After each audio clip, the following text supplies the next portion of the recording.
So Rick, Paris Fashion Week 2013, what happened there?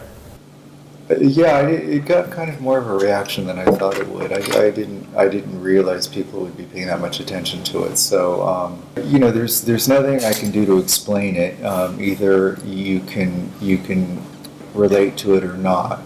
But I think it was genuine. I think it was exactly something. It came out exactly the way I'd hoped it would. It even surpassed it. I think it was authentic to the story that I've been proposing all along.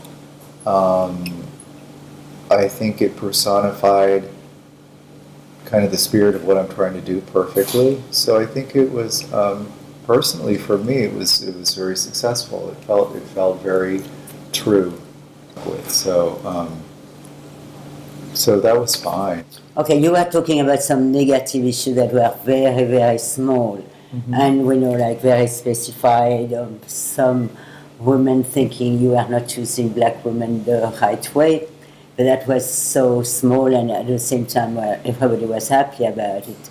But what was a surprise is that it has been a timing where everybody was starting to talk about the model being not right. The plus size. Yeah, talking about sizes and everything. That was a discussion since the beginning of the show of this season in New York.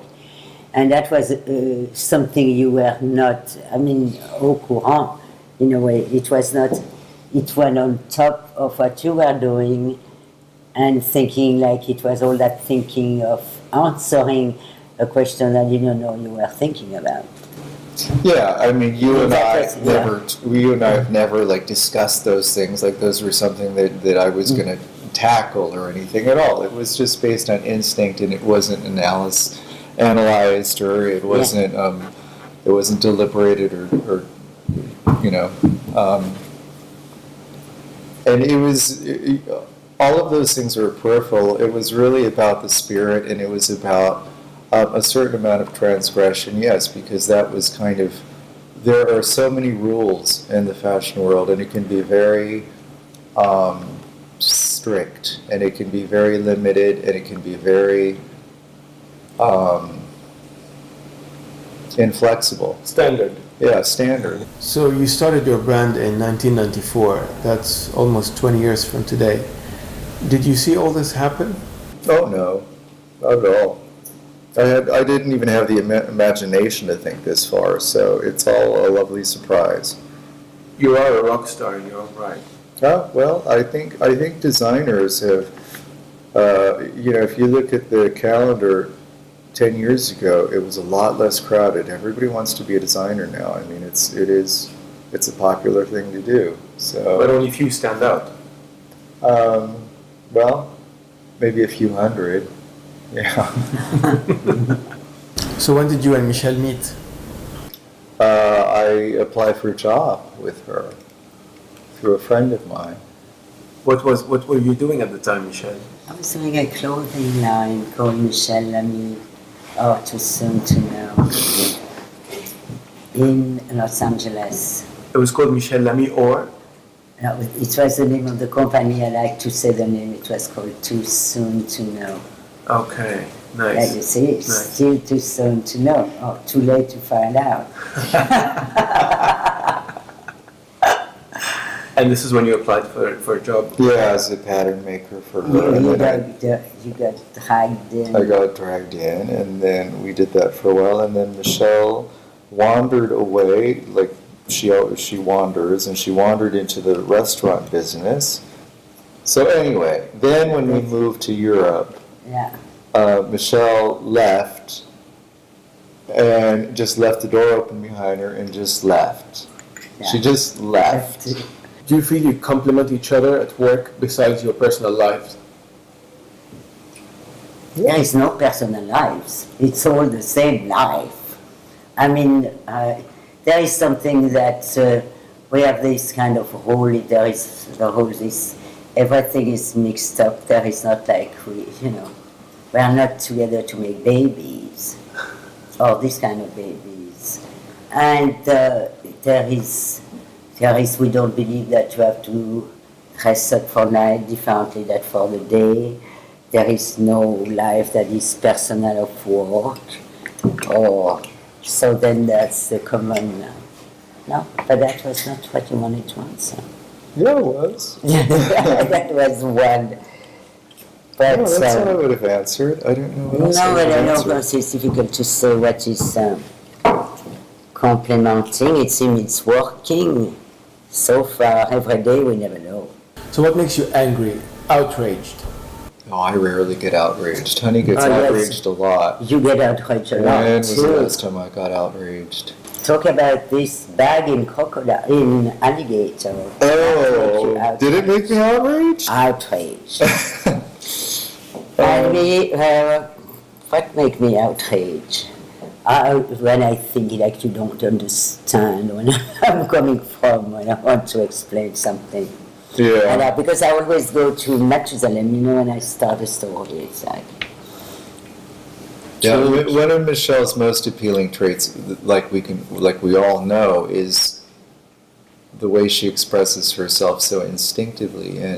But every once in a while, I'm trying to, like when there's something that I really want to know the answer to, then I kind of try and pin her down on it, and then she senses that and evades me even more.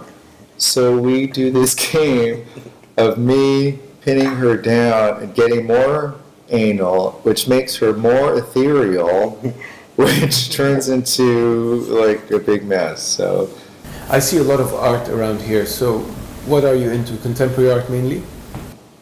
personally, I always feel like there's too much stuff. And I'm always going, oh, can't we make it a little emptier? Can't we make it a little emptier? And Oh, you never say that. And he's buying huge stuff. well, For yeah, somebody who want it empty, it's like, yeah. Well, if we're gonna buy things, I mean, let's get something that's big. Back to black. So you love this color, obviously. I mean, you're wearing black. Your staff is all in black. The stores, everything's black. Talk to me about your love for black, for the color black. Oh, it's crisp. It has priests wear black, policemen wear black. It has nobility. It has kind of reserve. It's modest. There's so many things about black that are great.